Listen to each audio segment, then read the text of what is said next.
we find Screwtape rampaging in a back alleyway, furious after reading the most recent report from his nephew. "So early!" he screams for what must be the 15th time in the last few moments. "He lost him so early!" Screwtape holds up the letter from Wormwood, glares at it, and burns it to ashes in his hand. A cat rubs itself up against the leg of the demon, recognizing another of its kind. Screwtape screams in rage and kicks the cat out of the alleyway and into the path of an oncoming car in the busy street. Screwtape pulls a flask out of his suit jacket and takes a deep draught, trying to sate his anger and hunger at the same time. It doesn't work. He starts rummaging through the dumpster in the alleyway, digging through diapers, newspapers, empty bottles, and other waste from the disgusting creatures their enemy so adores. He finds a half-eaten and entirely rotten rack of pork ribs and tears into them. With the vulgar smell permeating his nostrils and taste buds, he begins to write. My dear Wormwood, I note with grave displeasure that your patient has become a Christian. Do not indulge the hope that you will escape the usual penalties. Indeed, in your better moments, I trust that you would hardly even wish to do so. In the meantime, we must make the best of the situation. There's no need to despair. Hundreds of these adult converts have been reclaimed after a brief sojourn in the enemy's camp and are now with us. All the habits of the patient, both mental and bodily, are still in our favor. One of our great allies at present is the church itself. Do not misunderstand me. I do not mean the church as we see her spread but throughout all time and space and rooted in eternity, terrible as an army with banners. That, I confess, is a spectacle which makes even our boldest tempters uneasy. But fortunately, it is quite invisible to these humans. All your patient sees is the half-finished, sham Gothic erection on the new building estate. When he goes inside, he sees the local grocer, with rather an oily expression on his face, bustling up to offer him one shiny little book, containing a liturgy which neither of them understands, and one shabby little book containing corrupt texts of a number of religious lyrics, mostly bad, and in very small print. When he gets to his pew and looks around him, he sees just that selection of his neighbors whom he has hitherto avoided. You want to lean pretty heavily on those neighbors, make his mind flit to and fro between an expression like the body of Christ and the actual faces in the next pew. It matters very little, of course, what kind of people the next pew really contains. You may know one of them to be a great warrior on the enemy's side, no matter. Your patient, thanks to our Father below, is a fool. Provided that any of these neighbors sing out of tune or have boots that squeak or double chins or odd clothes, the patient will quite easily believe that their religion must therefore be somehow ridiculous. At his present stage, you see, he has an idea of Christians in his mind which he supposes to be spiritual, but which, in fact, is largely pictorial. His mind is full of togas and sandals and armor and bare legs, and the mere fact that the other people in church wear modern clothes is a real, though of course an unconscious, difficulty to him. Never let it come to the surface. Never let him ask what he expected them to look like. Keep everything hazy in his mind now, and you will have all the eternity wherein to amuse yourself by producing in him the peculiar kind of clarity which hell affords. Work hard then on the disappointment or anticlimax which is certainly coming to the patient during his first few weeks as a churchman. The enemy allows this disappointment to occur on the threshold of every human endeavor. It occurs when the boy who has been enchanted in the nursery by stories from the Odyssey buckles down to really learning Greek. It occurs when lovers have got married and began the real task of learning to live together. In every department of life, it marks the transition from dreaming aspiration to laborious doing. The enemy takes this risk because he has a curious fantasy of making all these disgusting little human vermin into what he calls his free lovers and servants. Sons is the word he uses, with his inveterate love of degrading the whole spiritual world by unnatural liaisons with the two-legged animals. Desiring their freedom, he therefore refuses to carry them, by their mere affections and habits, to any of the goals which he sets before them. He leaves them to do it on their own, and there lies our opportunity. But also, remember, there lies our danger. If once they get through this initial dryness successfully, they become much less dependent on emotion and therefore much harder to tempt. I've been writing hitherto on the assumption that the people in the next pew afford no rational ground for disappointment. Of course, if they do, if the patient knows that the woman in the absurd hat is a fanatical bridge player, or the man with squeaky boots a miser and an extortioner, then your task is so much the easier. All you then have to do is keep out of his mind the question, if I, being what I am, can consider that I am in some sense a Christian, why should the different vices of those people in the next pew prove that their religion is mere hypocrisy and convention? You may ask whether it is possible to keep such an obvious thought from occurring even to a human mind. It is, Wormwood, it is! Handle him properly, and it simply won't come into his head. He has not been anything like long enough with the enemy to have any real humility yet. What he says, even on his knees about his own sinfulness, is all parrot talk. At bottom, he believes he has run up a very favorable credit balance in the enemy's ledger by allowing himself to be converted, and thinks that he is showing great humility and contention in going to church with these smug, commonplace neighbors at all. Keep him in that state of mind as long as you can. Your affectionate uncle, Screwtape. Welcome to Iron by Iron, where we sharpen each other and encourage you to get to the grindstone. My name is Jayce. I'm here with my co-host, Sam, and today we're looking at Screwtape Letter number 2. Sup, dog? Nothing much, just being creeped out by Screwtape and his, would you call it encouragement to Wormwood? Oh, yeah. Diabolically encouraging, I would say. Oh, good. Yeah. So here, this is kind of cool. This is, let's see, letter number 2. And here we come to the situation where he's already dramatically failed and his patient has become a Christian. But Screwtape doesn't seem super worried about that, which is kind of interesting to us because I think for most Christian denominations and circles, you'd be like, he's a Christian, they've lost. But Screwtape's writing from a really interesting perspective, and Lewis is doing the same, right? Yeah, so there's a few ways we could really get in the weeds on this if we want, but I think there's definitely a few things to go over here. He actually says in there that many people have fallen into such. He says, do not despair. Hundreds of these adult converts have been reclaimed after a brief sojourn in the enemy's camp and are now with us. So there's this idea that, hey, he's confessed Christ as Lord, but you know what? Don't give up. And then he proceeds through the rest of the letter of how to try to distract him or even pull him out of that. So makes me think of the parable of the sower with the seeds, right? Yeah. Like the sower sows seeds on many grounds. There's, a few where the birds come and eat it right away. Then there's the thistles that choke it out with, you could say materialism. There's those who are planted and they spring up quickly, but then as soon as the sun comes up, they burn out because they have no roots. Interestingly enough, none of them have fruits, right? But they're all seeds in the kingdom. Okay. So let's go with the second piece that you have. And Screwtape's a liar. And Lewis even says, like, hey, you should not even believe in the preface that we read a couple episodes ago. Screwtape is a liar, and even some of the stuff that he says, he doesn't even believe here, right? Yeah. Yeah, that's 100%. Like in the preface, C.S. Lewis comes out with that. And he says, when going through this, just make sure that you remember not everything that Screwtape says is truth. Obviously, he's a devil. The devil himself is the father of all lies. This guy's going to walk in his steps, right? So the way you put it pre-show was that not only is he the father of all lies, but lying is his native tongue. Like right. He speaks in lies all the time. Yeah. The English speak English, French speak French. The devil speaks lies. It's like what? That's all he does.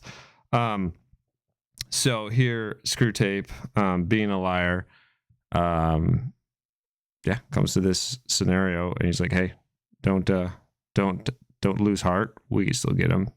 And I can't remember if we've said this before already or not, in Screwtape. We do them a little bit out of order, but Lewis and Screwtape both say they're like, there's wishful thinking. It's in the preface. Yeah. There's wishful thinking in hell as well as on Earth. Yeah. So okay. So you also have down like perseverance of the saints is the mark of a believer. So like the perseverance of it, not necessarily claiming to be Christian. Is that where you're headed with that? Or yeah, no, it's this idea that, so you gave going me back, the smile like you're wishing I didn't dive into that one. yeah, you don't have to tell everybody what my notes are, man. Just make it sound original right on the spot. No, yeah, so I don't want people to know that this is me thinking. I want them to know it's you, the great brain of Sam Stone. If you have complaints, you know who to come to. You know who to go to. So here I'm going to get in the weeds for just a hot second, and then we'll jump back out and get trucking with this. But so there's, the perseverance of the saints.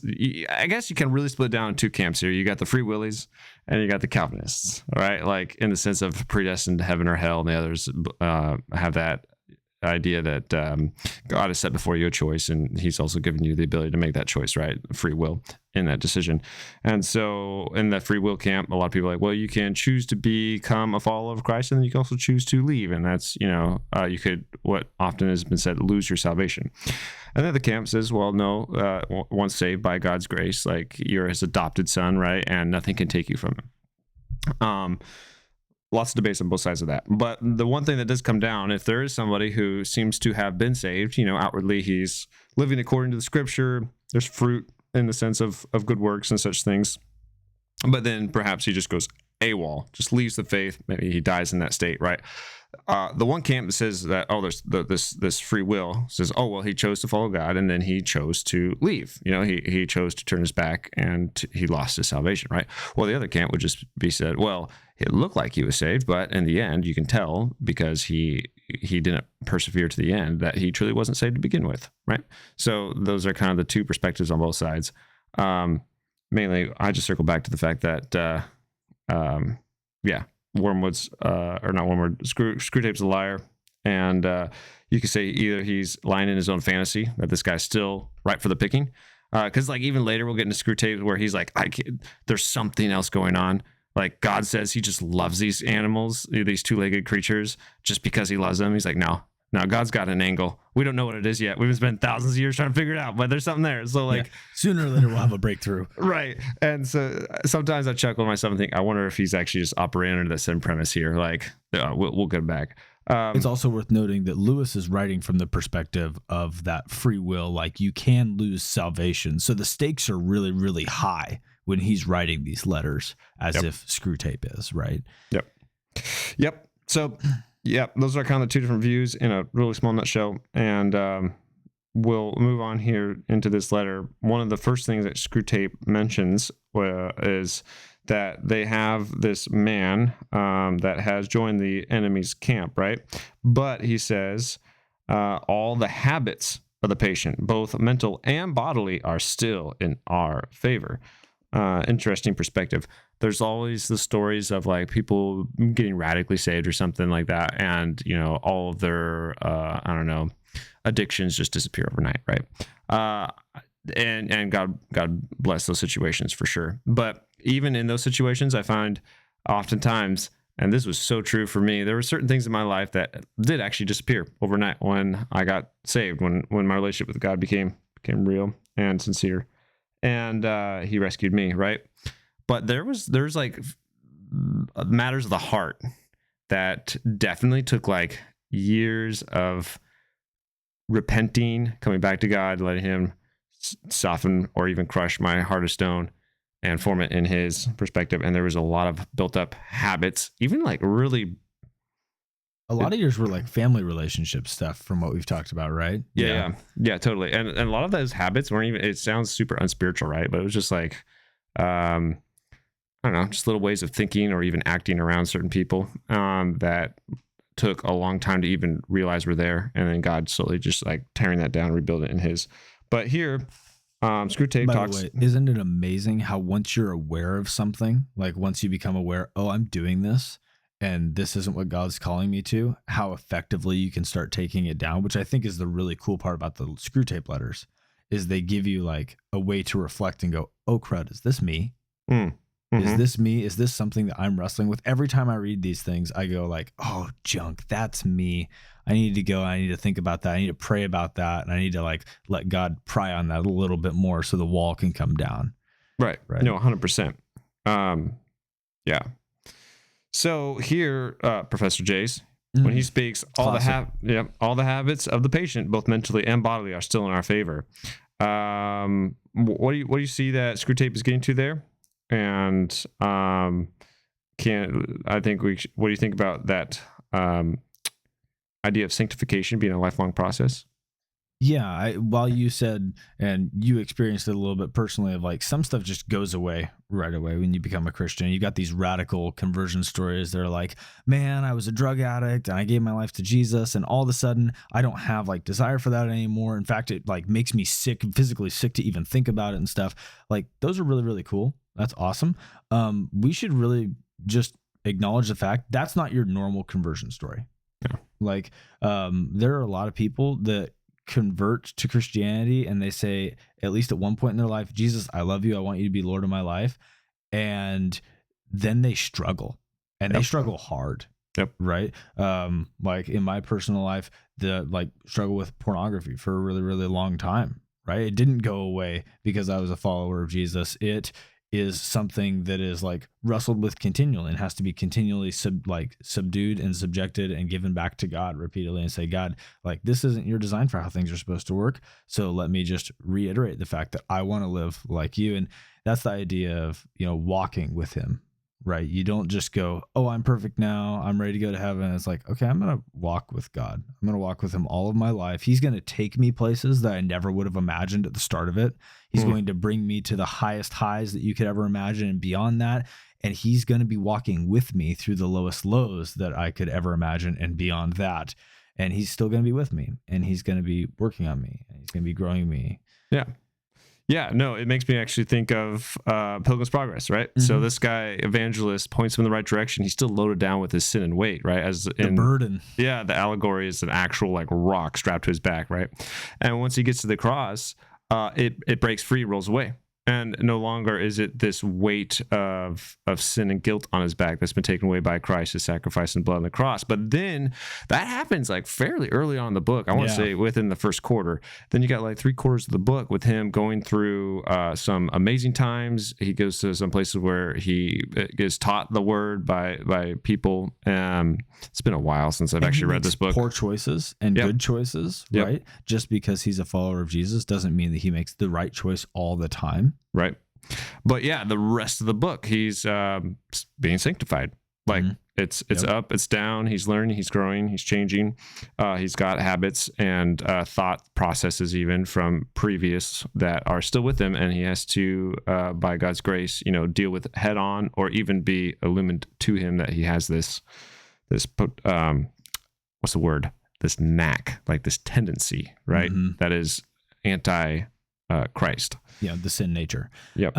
I really like how you specified that is a burden of guilt, right?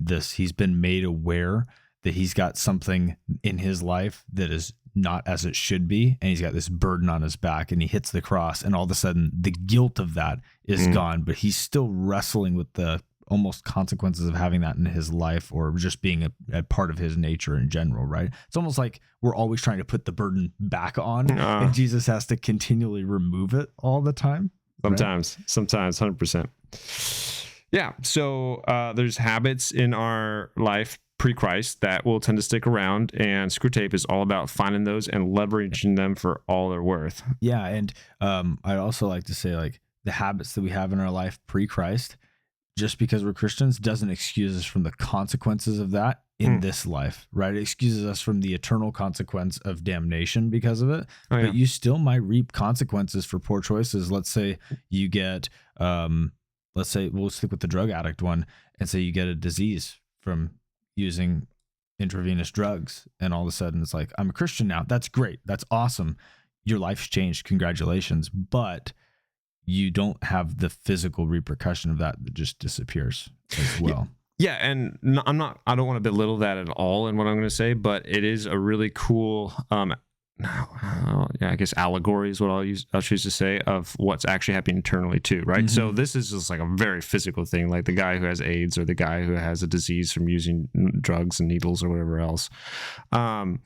That's a very, very physical, obvious thing where you're like, okay, yeah, you're saved, you're forgiven, but there is this consequence of your sin that's going to be affecting you in the physical the rest of your life, right? Well, there are some things, and be it like habits of mind, right, that internally are very similar to that. And that's, I think, what Screwtape is really getting to is like this guy, he's a Christian now and he has these desires and he wants to follow God and serve him, but he still has all these tendencies within him that we've even perhaps been cultivating for years, and he doesn't even realize they're there. Let's leverage that, let's use those, and let's try our best to make sure he does not discover them. Yeah, negative thought, right, being one thing that I think a lot of people fall victim to. You'll see Screwtape later on talk about the patient's relationship with his mother. And if there's not anything there, let's try to poke it until something shows up, right? As far as those habits and everything. Yeah, sorry, I went with the really, really obvious like drug addict thing because working with fifth graders, I have to be super obvious with certain examples. And I don't use drug examples in fifth grade, but when I find one and I kind of roll with it and stuff. No, yeah, it's true. Like people who've had kids out of wedlock, right? And then they get married and now they have this child sometimes living in a different state or whatever, even, or a distant, and it really burns them now because they actually they sired an heir, you know, they have a son or a daughter, and now they're a Christian. They want to pass on this truth to them. They want to bring them up in the image of the Lord. And perhaps their child's other parent, right, is anti-Christ or against Christ, or maybe just new agey or just whatever else, or not caring. And you have to watch this child that is your seed actually struggling and being brought up by someone who's not a Christian. And you as a Christian are like, I just want to take them in. I want to teach them truth. I want to nurture them. I want to raise them up in the image of the Lord. And like, it's just, man, you're forgiven, you're saved, but there's all these consequences that now you have to walk through, and God obviously walks through them with you. But yeah. And that's why godly parents are so important, right? So that they can do that sort of thing, raise the kids up in a home that's good. So hopefully they don't make mistakes earlier, because mistakes when you're younger, way less severe than mistakes when you're older, but you still reap the consequences of it. Oh yeah. Right. And that's one of our jobs as a parent, is to give them a controlled environment to make the mistakes, right? And then show them the rights and wrongs of it before they go in the world and make a detrimental one that will actually cause damage to them or their seed, you know, years down the road. Yeah, bringing it back on track, like we're trying to generate those habits that lead them back towards God that are really, really hard for beings like Screwtape imagined to use, right? Yep. Okay, so the next one, I'm cutting you off. I'm going to make you answer this one first. Doggone. So Screwtape, being the liar and deceiver as their father below is, uses the church itself, or at least the perception of the church, right, as a stumbling block. How do you see that happening today? Like, do you see that happening today first, and then how? Oh, 100%, and in a plethora of ways. So one of the big ones is all churchgoers are prudes, right? Just because because church teaches a definite morality and a definite true and false, right? This idea that they're small-minded, bigoted prudes. And so if you have been in a world where that has been your entire premise, you come into a church, and I mean, I stand here guilty often, right? Especially, you know, it's something you hopefully outgrow, and I hope I am to some degree, but man, first impressions are sometimes so difficult. Like, you'll just see somebody, and he even talks about this, you know, like the neighbor, or like the person singing off key, or even like the squeaky shoes, or, you know, someone who's all frumpy or whatever. You're just like, oh, look at these rednecks, or these hicks, or like these lazy people, or like, you can just jump to conclusions so quickly from just like a surface level skin deep perception of what's going on. And so when you walk into a church, you're just constantly, especially if you've never been in a church before, or maybe you were in a church as a child and maybe it was a bad experience, maybe it was a highly, for lack of a better word, legalistic church or something, you know, or a church, or even maybe it wasn't even a Christian church, maybe it was Mormons or something, and you just have this perception in your head of what they are, and you walk in now with that baggage to some extent, looking for it, right? Yeah, it ties directly back into those habits, right? Lewis talks about this later when he talks about prayer, is you have these ideas of these very parrot-like prayers when you were a child, that or you just like kind of follow the lines, repeat after me type of prayers. And he's like, bring those up, make him feel like they're empty and hollow because they're just rote, right? And so, yeah, if you got baggage from church, you walk in and it's just, you can start putting motives to skin deep perceptions so quickly. Yeah, the one that pops to mind, Lewis obviously is in a different time period than we are, right? But the one that pops to mind, at least for where we live, is somebody that would be like tatted up big time. Dude, what's wrong with tats? No, I'm thinking like the guys that are the shaved heads, tatted up past their neck, sort of a deal, right? If I saw one of those in church, I'm gonna be honest, I would have some assumptions that I make right away. Oh, yeah. And that's something hopefully God will work on me with a little bit. Ooh. But you want to a big one for me was okay, guilty as charged. Okay, I enjoy smoking a pipe. Okay, but seriously, growing up, like alcohol and smoking, man, you could not be a Christian like if you did that. So, yeah, like. So dude smoking outside of church. And you're like, oh, what? Like, this is an apostate church. Yeah. Anyways, not condoning smoking or anything, but we do have those things. Don't make me bust Ethel out, man. She's an expert on smoking. Yeah. If you want to meet Ethel, come to the After Hours Patreon podcast. That is not a good pitch for.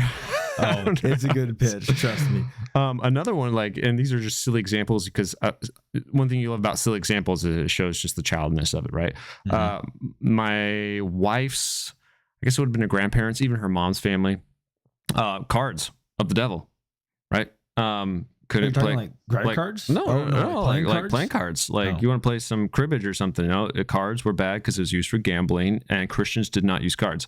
My grandparents, or my dad's family, I believe, they were not allowed to play card games because cards were sinful unless it was pinochle decks, because somehow that was like did not qualify. Dude, my grandpa taught me to play poker, and he took all my money doing it. He's like, I'm like 8 years old on a hunting trip, and my grandpa is teaching me to play poker and taking all of my quarters, all of them, just taking me to the cleaners. Back then, he doesn't even feel it. He's literally laughing while he does it. I want to do that to my children someday. No, and back then quarters were worth something. But all this to say that, these are some. How old do you think I am? Holy crud. Back then quarters were worth something. Well, you only have to go back like 5 years and they're worth way more now. So that's true. Percentages. But all this to say, there can be some pretty fickle things that we suddenly start contributing some deeper motives to. And that would be a few examples. What do you think, Jayce? Yeah, and I think there are other examples, like more than just the people. Screwtape focuses on kind of the people that are around, but he also mentions, what was it? A book with really, really tiny text. Oh yeah, right. Some other things that pop into mind that maybe Lewis doesn't mention, but let's say you have a pastor that maybe isn't the most like gifted speaker as far as how they deliver the message. That can bother a lot of people, right? Yeah, sometimes people want to be entertained, right? Mm-hmm. And if he's just drab, like going all Jonathan Edwards and just monotone and reading his sermons, like, yeah. Don't bring Jedwards into this. I love that dude. And then let's say maybe he's got a stutter or a little bit of a different accent for the area. What about music? Oh, music is huge. Where should I go? Should I name names? No. There's a person I know of in a place I know of who is real, and the church was no. Yeah, I literally know people who will not go to churches just because of the music. Yeah, and no, it's not like a death metal worship concert or something. It's just not. Yeah. Well, there's even like. Some people will narrow it down to instruments, right? Oh, man, if they use drums, I won't go. Or if it's not all vocal, I won't go. If they have anything more than an organ, I won't go. That man busted out a rock guitar last Sunday. I refuse to go back to that church. Bro, I grew up in a non-denominational church, which was pretty much just Baptist. Yeah, with the cool website. Yeah. This is like dial-up internet era. We didn't have websites. We were in phone books. But there was practically a church split. Well, okay, slight exaggeration, but there is close to a church split when they decided to bust out like bongo drums for the worship team. Sitting on a box. The old people are like shaking their fists during worship. The devil box. No, I mean, you see this in. Did you guys paint horns on the side of the cajon? No. Okay, that's good. So you see this too in what is it? The denomination, Church of Christ, right? They actually have a split, and there's legitimately, like in our town, there's Church of Christ, and then there's Church of Christ non-instrumental, like two separate churches. They don't associate with each other. I didn't even realize that. That's really interesting. Yeah, they're literally like a few blocks from each other, I believe, in our town. But yeah, and they're actual like two, I believe, like separate entities, denominations. They don't correspond with each other because one guy uses instruments and one doesn't. So Dang. yeah, pretty petty. But yeah, and I don't want to be monologuing too much here, but one thing is we were talking your perception of church when you come in. He talks about neighbors in here, and he actually puts an emphasis on those neighbors. Mm-hmm. And I think one thing to be aware of, especially if you're new to the faith, right, is perhaps a Christian legitimately did hurt you at some point. Right? Yeah. They're like, Christians are humans sin. That's one thing we're all really good at. That's what we need saved from it. Welcome to sin nature. Right. And so, not to excuse it, but just to say, like, it's gonna happen. Unfortunately, we wish it didn't, but it's going to. Right. And so if you were actually legitimately wronged or hurt by someone who claimed the name of Christ, there's a lot of things there. Maybe they didn't mean it as you took it, right? There's all these gray areas, but straight up, maybe someone just shanked you for no reason. They named the name of Christ. They claim to be, maybe they're going to the church that you're visiting to or whatever else. It's really good. Maybe they converted after, or were a recent convert, or rededicated themselves or something like that. There's a whole bunch of layers to it as well, right? Yeah. But to be aware that holding God accountable for the sins of someone who claimed his name is something that I have seen happen and is super sketch, right? You come to church like, oh, that person, I got a beef with them. They did something legitimately wrong to me, X years ago. And if they're like a picture of God, I don't want nothing to do with this as well. Like, well, they're in that process of sanctification as well. And you hear this all the time. Like, yeah, I threw my faith down the drain because Christians are just prudes and they're hypocrites. It's like, well, yeah, you know what? I'll agree with you. There's been times in my life, not proud of it. I've been a hypocrite or prudish or whatever else, but also, like, define your words. Maybe there's something more to this, but they have a sense of morality. How dare they? Right. Yeah. If you get down to that, then the problem's on you, not them. But the whole issue is like, wait, so here's mere mortal men that are being sanctified, but are not perfect. And you're judging God by their faults and the things that they've done wrong. That is, my friend, not going to hold water. Right. Yeah. So really quick. Mm-hmm. I wanted to go back to that perception of the church, specifically the idea of it being outdated. I'm scrolling through the notes and looking at it, and I don't think it's outdated in like hymns or in the language of the Bible like we have, but it's outdated in the sense of it's not moving with society as progress, right? So like when we're talking about things like gender and sexuality, the church is outdated, but it's for a very good reason, because that's where it should be. Yeah. Right. It is back in the area where gender had defined this is what it is. It had roles in the home. It had things the way that God designed them. Right. That is dated, and that is a good dated. I would like to be back there, please. Yeah, you make me want to apologize, but I'm not. I will not apologize. But you will hear us a lot, I think, hit on two topics throughout this entire Screwtape thing, because it comes up a lot, right? And that's one, that tradition is not evil for just the fact that it is tradition, and that people before us have believed it. Something being old doesn't make it old-fashioned in the sense of being outdated or wrong. And then number two is the fact that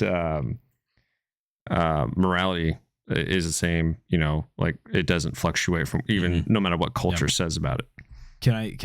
Let's use an election example. Oh really boy. Quick. All right. No, I'm not going to name any names or anything, but generally the incumbent that you are electing wins, right? The thing that's been there before has a distinct advantage, and for it to be replaced, it should require somebody to come up and say, this is better, and here are the distinct reasons why. Right. Mm-hmm. That's generally what it takes for somebody to get replaced in an election that's handled properly. Mm-hmm. So when you're talking about traditional morality and traditional views on things, show me a better one, please. I would love to see a better one. Prove to me that I should abandon this, because what I've seen as the fruit of us abandoning it sucks.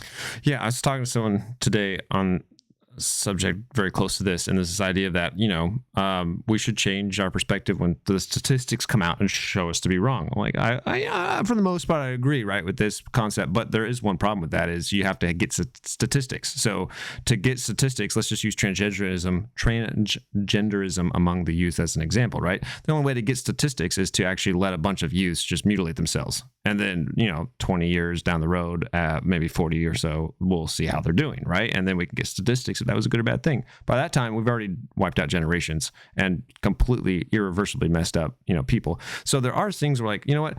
Statistics aren't everything here. And they can also be made to say really whatever the person presenting them wants to say, depending on how they're presented as well. Right, 100%. And then final note, progress means nothing, because if you're progressing downhill into the flaming pits of hell, that's not a good thing. It's progress. We want to be progressing in the correct directions. Oh, yes. Let's repent and then progress in the other direction. 100%. Yeah? Yep. Okay. Agreed. So Screwtape says in this letter, never let him ask what he expects them to look like. Speaking of the people at church, right? Frumpy, squeaky shoes, singing off key, reading old hymnals with little texts. Keep everything hazy in his mind now, and you will have all eternity wherein to amuse yourself by producing in him the peculiar kind of clarity which hell affords. What do you think he means by this? Does that need an explanation?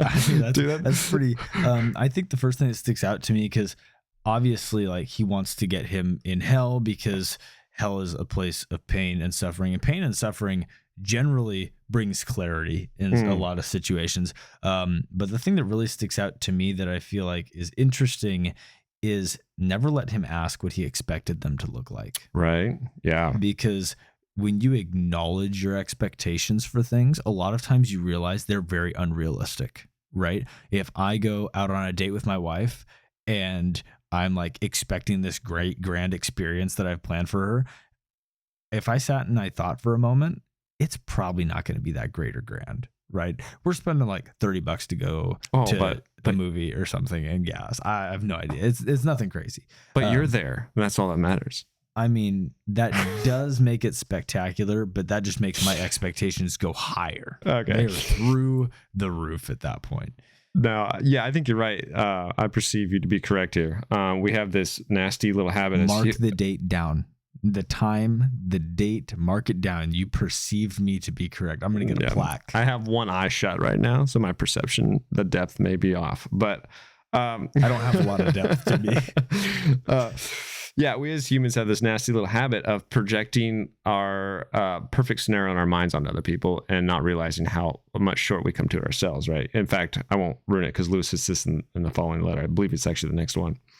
So that is one thing. And the other thing I see in here, he says, keep his mind hazy now, and you'll have all eternity wherein to amuse yourself by producing him the peculiar kind of clarity which hell affords. Distraction. Mm-hmm. Squeaky shoes, frumpy clothes, old-fashioned people, old hymnals, little distractions. Just distract him until you get him into hell, and then who cares? All the clarity he wants, because then it's too late. I'll make a personal connection here. So we recently, in the last couple of years, have moved to the same church that you and your family go to, right? I've been really struggling to follow along with the sermons the last few months, and it felt hazy. So I brought a notebook and I forced myself to take notes last Sunday. It was way more enjoyable. Yeah. It was way more enjoyable. It was like, because you go from just sitting there consuming it to now you're actively digging in it, trying to find things so you can produce a summary of notes in your notebook, right? It's the idea of like processing things. Right. And making sure that you're not just sitting there taking them in like it's a Netflix documentary that the pastor's giving you, but saying, I'm going to sit here and I'm actually going to dig with him. I'm going to dig in the stuff he's handing to me, and I'm going to see what I can get out of it.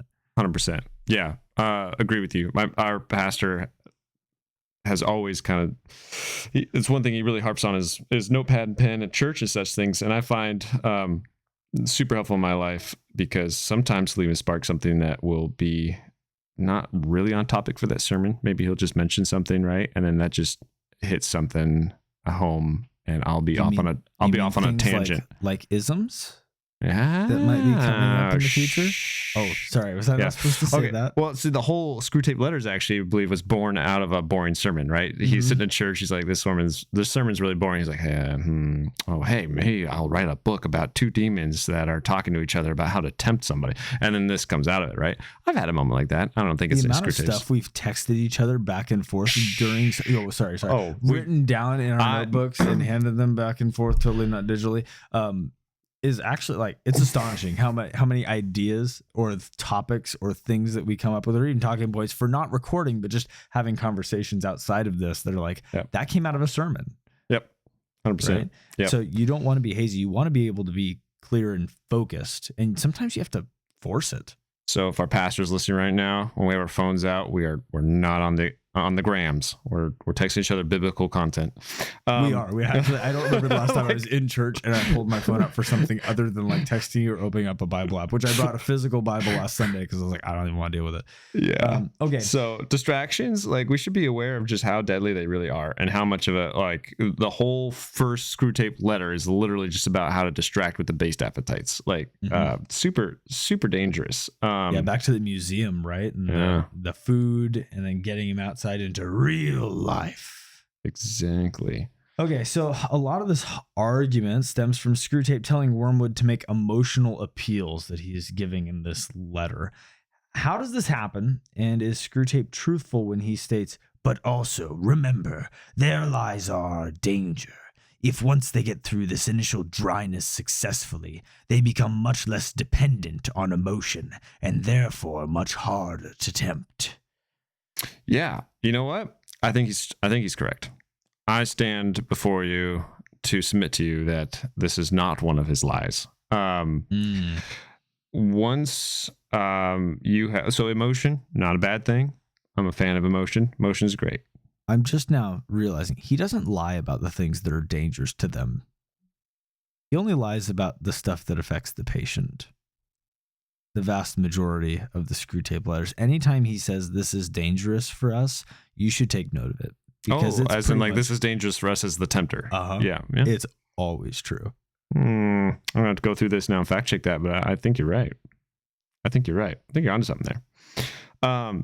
Yeah, so emotion, fantastic, right? But it can be led astray so easily. Like, it has to be grounded. Emotion is only beneficial if it's grounded in truth, right? And truth is something that can't be moved by emotion, because then it's not grounding the emotion. So you'll see this a ton of times throughout Screwtape. He brings up emotion as not net negative, I guess, but something to be used and abused as a demon, right? And twisted to try to get them either distracted or off track or believing heresies. And so, I submit to this argument here that he gives to Wormwood about emotions. From personal experience too, I would say, you can look back on your life, 2020 vision, right? There's definitely, when I was younger, man, wow, ups and downs.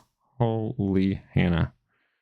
Ups and downs of just emotional confliction. And then as I just have grown stronger in God's word and just gotten more anchored, it's just really mellowed out. You can ask my wife.